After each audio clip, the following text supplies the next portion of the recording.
My family lived in 7 different houses before they ended up in the one where my mother, Willie Lou, lives now, which is in fact the house where the teenage girls watched me pee off the porch, the house next door to where we lived when I was, around 2 and 3. I don't remember the first house they lived in. That was the second one. The third house I remember because that's where I had my 4th birthday cake. So I know that everything that happened in the second house was before I was 4 years old. So the house next door, the teenage girls and their family, the mother was Caroline, known to everyone in town as Aunt Carrie. She was a teacher at the local high school. The husband was Cecil, who owned a barber shop in town, one of 2. Cecil was an alcoholic, and they frequently had rather outrageous arguments. It's hard to imagine Aunt Carrie arguing with the kind of profanity that came from the house, but apparently she was a very independent and strong-minded person, and so I'm sure she would stand up for herself. At any rate, the girls, their daughters, learned some rather interesting language when they were still quite small. And as you can imagine, living in that kind of a household, they were quite the unusual children. Children of alcoholics often are. And they were all, I think, tomboys for the most part, very adventurous souls, not hesitant to jump into activities that more feminine, demure Southern types might back away from. But Cecil ended up not only alcoholic but addicted to drugs and died after Aunt Carrie left him. Hatcher used to take me to get haircuts at Cecil's shop. And I remember once upon a time I was getting a haircut there. Warren was cutting my hair, not Cecil. I'm in the chair getting my haircut, and Warren paused at one point and says, "Do you ever wake up in the morning and your wee-wee is sticking out like this?" And I said, "Yes." And Hatcher, sitting directly opposite me on a bench in the barber shop, has got a kind of a sheepish grin on his face, wondering what's coming next.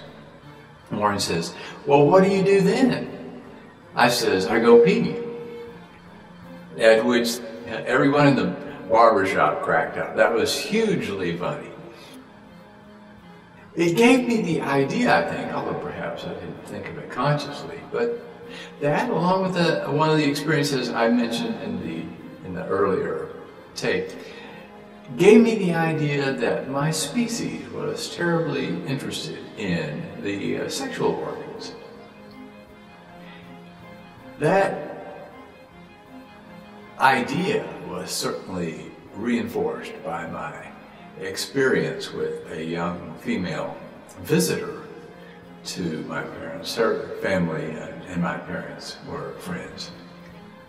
She was a couple of years older than me. And on one of their visits, she and I, as the main participants, and I believe my sister and brother might have been looking on, I'm not sure, but she and I ended up sitting not too really well hidden at the end of that very porch that I mentioned earlier, on the ground. So our heads were perhaps visible above the top of the porch. It wasn't that high. We were playing doctor. She introduced me to the idea. We had acquired a rusty nail, which was our surgical instrument. We were pretending to make incisions in each other's organs where there were already openings. It seemed an obvious place to make an incision, I suppose. But at some point, our exploits were discovered. And I remember Hatcher rushing across the porch with this amazingly angry look on his face and snatching me up, taking me into the bathroom, and giving me what we call a whipping. Anytime you got punished, it wasn't a whipping, whether it was with a hairbrush, which was in this case, or switch or a belt or whatever. You would get in the whippet. I remember screaming in the bathroom and Hatcher wailing away, very angry. It certainly gave me the idea that these sexual organs were very important in some way and very interesting in another way. I'm sure that was the beginning, at least, of my exposure to the idea of human sexuality. On a slightly less direct level, there was a lot next door that had an oak tree, a huge oak tree, with a swing that one of the girls' boyfriends had put up. I used to hang out there with them. They had company one time, a cousin or something, and I remember Peggy walking toward me, lifting up the front of her shirt, saying to her cousin or friend, "He'll suck your titty if you want him to." At which point her friend screamed, "Hey, Carrie, Peggy's doing something nasty," and which prompted an outpouring of profanity from Peggy under her breath. Not too loudly, not loud enough that Aunt Carrie could hear. Anyway, so I've always wondered ever since then if she had tried this on some prior occasion and found that indeed I would suck her breast, or if she had just observed children nursing and assumed I was a normal child and that I would, if given the opportunity, nurse. I don't really know. But I've always wondered about that, if there was some prior experience that I don't remember, although who knows what I might remember, but I do certainly remember that.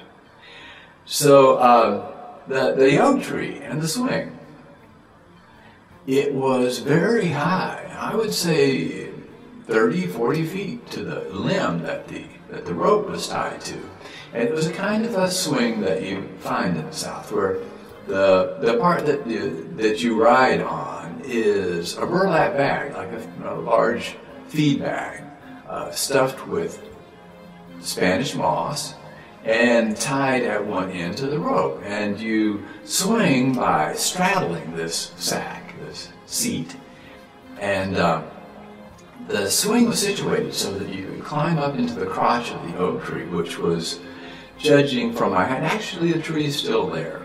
And I would say the crotch of the oak tree is probably 10, 12 feet above ground, which was a very high jumping off place for a kid my size. But I remember they had nailed boards to the sides of the trees for a ladder. And I remember them getting me up into the tree, and Joyce was sitting on the croaker sack, as we say. You could sit in the crotch of the tree, totally mounted, and then just shove off. So she was sitting there, and they sat me in her lap, holding onto the rope for dear life, and launched us out across the abyss. Which was quite thrilling, as you can imagine. I was terrified, for one thing. I remember being terrified, being that height and looking from the precarious situation I was in before we launched into space, and being frightened. But it was quite thrilling. I'm sure Willie would have had a hissy fit if she had seen that happening. I've wondered since then if that sort of experience, I'm not really much of a thrill seeker, but if it gave me the feeling that I were somehow secure and that in precarious situations I would somehow come out all right. I seem to have lived most of my adult life with this sort of fearlessness that I wonder if it was perhaps engendered perhaps by early experiences like that. Not quite so exciting an experience happened, but one I remember very well. On the swing that my dad Hatcher had made in the tree next to our house. It was a more conservative sort of swing, a two-row swing with a horse seat. So that, pretty much like the ones you would find in a playground these days. And so we enjoyed all us kids had enjoyed that. But on one occasion, again, the family was being visited by another family. And there was a young fellow, I would say, maybe early teens, 12, 13 or something, I'm much bigger than I was, who stood on the board with me between his legs and proceeded to swing me higher than I had ever swung before. And that again was quite thrilling, although not quite as thrilling as jumping out of the oak tree. And I remember somehow that there were a group of people standing on the front porch, these two families, watching me swing very high. And this boy saying, "Hey, look, Norm and I are swinging." And I had this wonderful feeling of gratitude toward this guy, that he would take it upon himself to give me this wonderful experience. And just, you know, it's a trivial thing. It seemed like a trivial thing, but it made me, I think, it gave me a sense of being cared about, that there were people who would, who had my interests at heart, who wanted me to enjoy things. And I think that's had a profound influence. Who knows? But it's something that I look back and I see, and I wonder at least what influence it might have had. I was quite an adventurer, apparently, at that age. I remember Hatcher took me once he was visiting a guy that he worked with, who lived only a couple of blocks away from us. And he took me along. And in the guy's yard, there was a pile of sand, this amazingly white sand that was left over from some sort of construction job, I think. And I badly wanted to play in it, and Hatcher said we didn't have time, so I couldn't. But a day or two later, Willie Lou called Hatcher at work, borrowed the neighbor's phone, I'm sure, and told him that she couldn't find Norm, and had no idea, couldn't find Norm. So he came home from work, which does not leave kindly disposed toward me. That apparently at some point he remembered that sand pile and wondered. Sure enough, there he found me playing contentedly in this wonderfully pure white sand. And again, snatched me up and took me home for a whippet for worrying Willie Lou.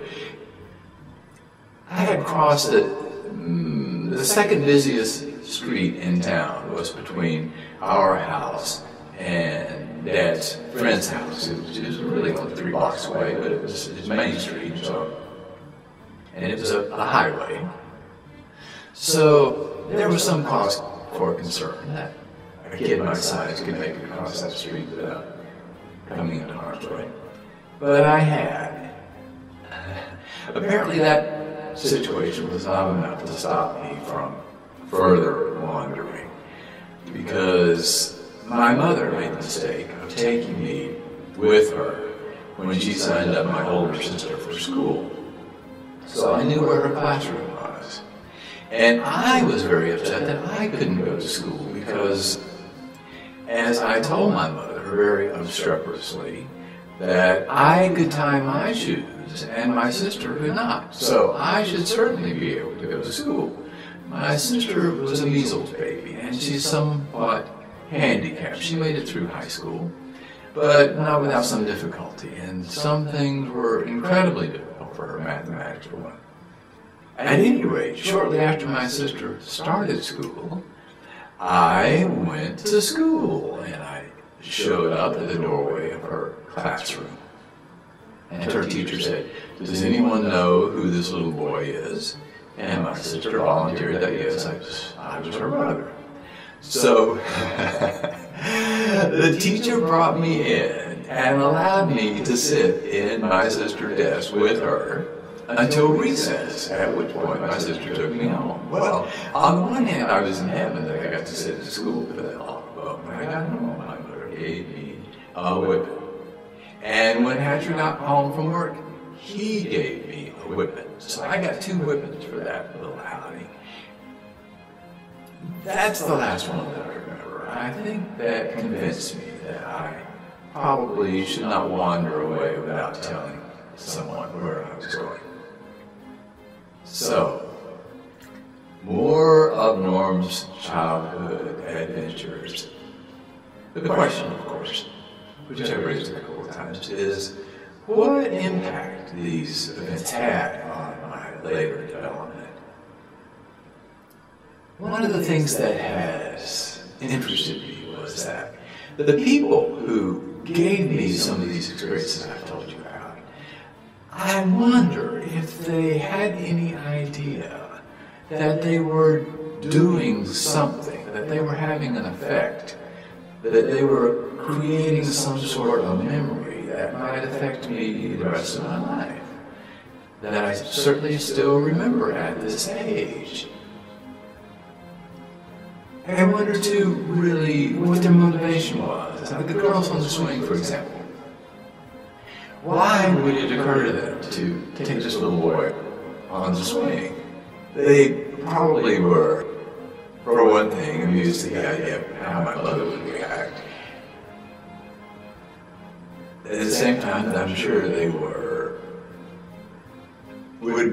anticipating amusement at my own reaction of swinging out into space. And I was perhaps just a sort of a toy to them. I don't know. It's interesting to wonder, for me, what their motivation might have been. And, as I say, whether they considered that I might remember and that these events might have an impact on my later life. So again, maybe perhaps you'll have reason to examine your own life and early experiences and contemplate the effect those might have had on the rest of your life.